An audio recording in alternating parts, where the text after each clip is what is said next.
Bagong Anli Hotpot nga na nakita namin dito sa may Kabanatuan. Dito nga yan sa may dating Rustica. Anli na nga ito guys, kaya sulit na sulit nga at siguradong busog na busog nga kayo pag uwi nyo. Tara, kain tayo. Ngayong araw nga guys ay may nakita nga kaming bagong kainan dito nga yan sa may Kabanatuan, yung dating Rustica. Hindi nga muna ako nakakapag-rides ngayon dahil medyo maulan nga itong mga nakakaraang araw. Kaya nga ngayong araw inaya ko na nga lang munang kumain nga yung pamilya ko. At dito nga kami nagpunta sa may bagong kainan nga sa may Kabanatuan. Napakaganda nga guys ng lugar, kung titingnan nyo parang napakamahal ng pagkain pero hindi, at murang-mura nga lang talaga dito. Kaya ako nga nasabing mura unlimited nga dito guys, kaya uuwi kayo ng busog na busog talaga. Napanood ko nga lang sa may vlogger tong kainan na to guys at nakita ko nga na parang ang sarap, kaya inaya ko nga dito yung pamilya ko. Anli Hotpot nga pala dito guys, and Anli Sanggipsal na nga din. Dito nga ay kayo nga mismo yung gagawa ng sausawan nga na gusto nyo. At dito naman nakalagay yung mga sari-saring pagkain na ilalagay nyo nga sa may sabaw. Kahit alin nga dyan pwede nyo nga kunin hanggat hindi kayo nagsasawa at hindi kayo nabubusog. Habang gumagawa nga ng sausawan sila YP, nagtingin-tingin nga muna ako ng ibang mga pagkain nga nila dito. Sobrang dami nyo nga pagpipilian dito, kaya nakakalito kung ano nga yung mga kukunin mo.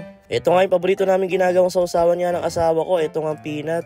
At tinahaluan nga namin to ng garlic at sili. Ito nga, tapos na nga rin akong gumawa ng sausawan ko at ito na nga rin lahat ng mga pagkain namin. First batch pa nga lang yan at may mga darating pa nga mamaya. Side dish pa nga lang guys talagang napakarami na at parang kung titignan mo nga parang hindi mo mauubos. At ito nga isa-isa na nga rin kami kumuha ng mga ilalagay namin mamaya sa may sabaw.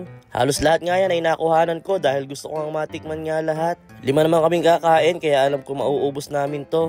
Dati sa Makati nga lang kami nakakakain ng mga ganito dahil dati nga wala pang ganito sa may Kabanatuan. Dati nga ay ang marami pa lang dito sa Kabanatuan ay puro sanggipsal. Ngayon nga ay parang ka na nga rin nasa Maynila pagka nandito ka nga sa may Kabanatuan. Lalo nga sa may gawing Kapitan Pepe talagang napakaraming ang pagkain. Ikaw na nga ang malilito sa dami ng pwedeng pagpilian. Dito nga isa-isa na nga namin sinut sa may sabaw yung mga karne. 2 klaseng sabaw nga yung pinili namin, isang maanghang tsaka isang hindi maanghang. Kasama kasi namin yung anak namin kaya hindi pwedeng puro maanghang lang yung kakainin namin. Ito nga at napakabilis nga lang guys kumulo, kakalagay lang ay kumukulo na nga agad. At ito rin yung isa sa mga paborito ko nga dito, itong steam egg nga nila na napakasarap nga talaga. Simpleng itlog lang pero napakasarap nga nito. Ito nga yung luto ng itlog na napakatagal nga lumamig, kaya kahit kanina pa nakalapag sa lamesa mo talagang mainit pa rin.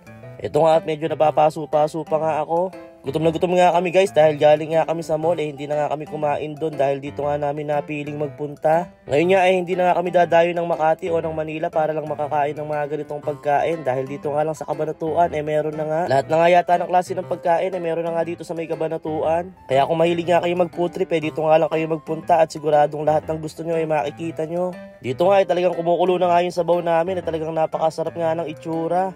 Ito nga dinadagdagan ko pa nga ng mga beef at pork.